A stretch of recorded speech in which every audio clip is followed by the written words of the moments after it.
দীর্ঘ এক যুগ বক্স অফিসে খারাপ সময় কাটিয়ে 2023 সালে নতুন মেজাজে পর্দায় ফেরেন বলিউড বাদশা শাহরুখ খান।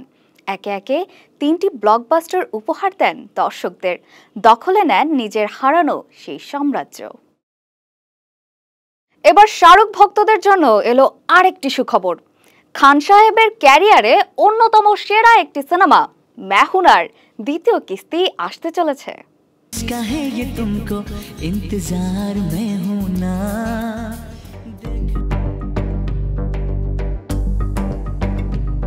2004 সালে শাহরুখ খানের প্রথমবারের মতো ফারাহ খানের পরিচালনায় কাজ করেছিলেন मैं हूं ना-তে। সিনেমাটির বাণিজ্যিক সাফল্য ছিল আকাশ ছোঁয়া। এরপর ফারহার সঙ্গে বেশ কিছু কাজও করেছিলেন শাহরুখ খান। তবে নতুন খবর হলো দীর্ঘ 11 বছর পর আসছে সিনেমাটির দ্বিতীয় সিকুয়েল। ভারতীয় সংবাদ মাধ্যমের এক প্রতিবেদন অনুসারে मैं हूं ना-র সিকুয়েল তৈরি নিয়ে শাহরুখ খান নিজেও বেশ উচ্ছ্বাসিত।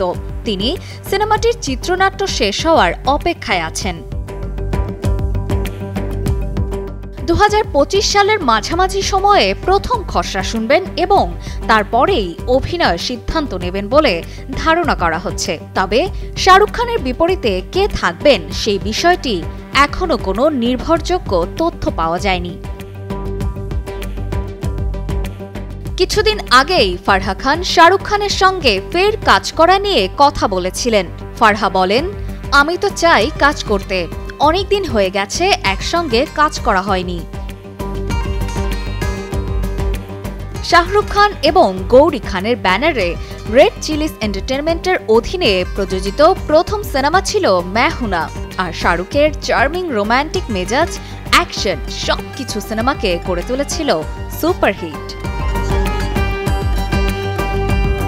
অপর্ণা বর্ষা, কালের কণ্ঠ। लौट के आना।